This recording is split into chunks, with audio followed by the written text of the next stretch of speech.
You ask Tiger to solve. This deals with linear equations with one unknown. The final result is a equals 5. Let's solve it step by step. Group all constants on the right side of the equation. Add 14 to both sides. Simplify the arithmetic.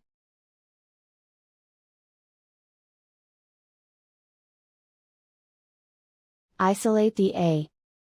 Divide both sides by 12. Simplify the fraction.